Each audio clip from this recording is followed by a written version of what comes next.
Combien est émouvante cette chanson de ce malheureux. Et combien aussi, malheureusement, il confirme tout ce que j'écris dans mon livre.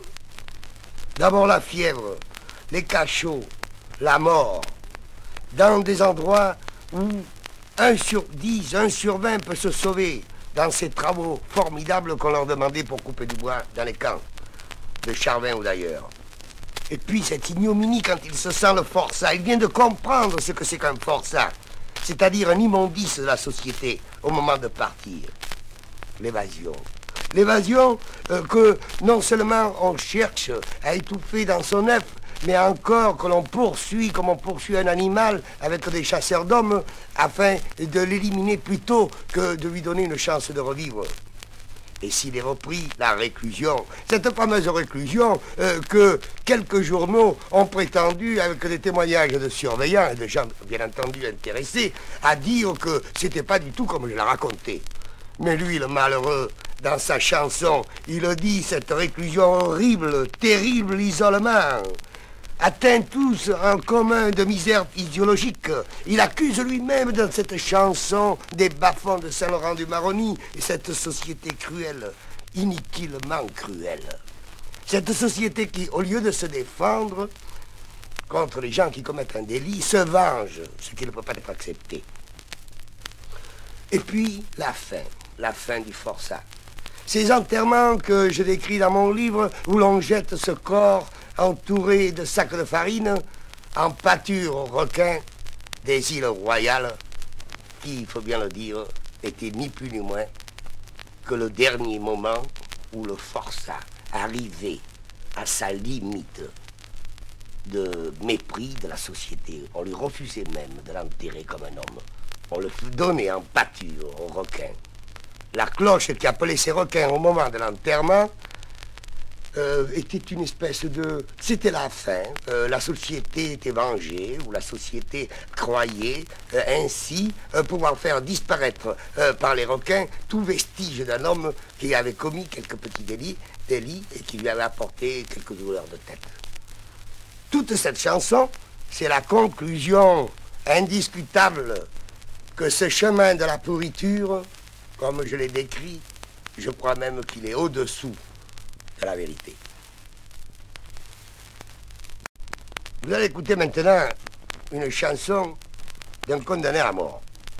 Et alors, on est étonné, et tout le monde, je crois, pensera comme moi, qui trouve normal qu'il soit aujourd'hui, le jour qu'il chante, condamné à mort. Pourquoi? Parce qu'il avait été toujours destiné à être condamné à mort. Ce qui fait que, et cela vous prouve bien, que la condamnation à mort n'arrête personne.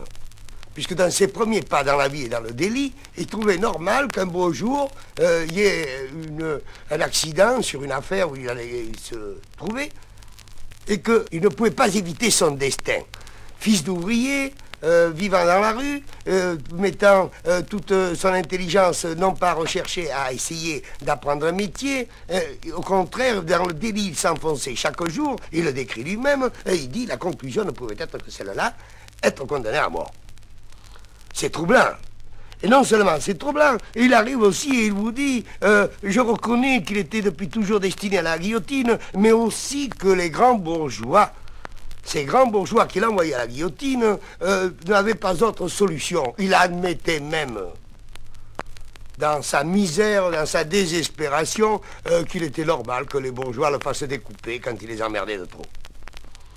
Et alors, il vient à cet homme-là une espèce d'expression de dignité.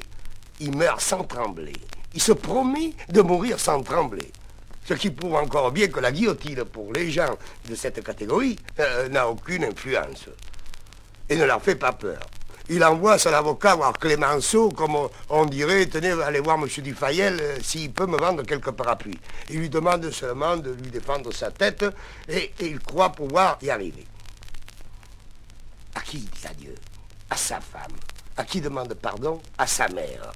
Mais à sa femme, il arrive jusqu'à lui demander, quand il est gracié, lui qui sait qu'il va autant au forcer à perpétuité, d'être sage.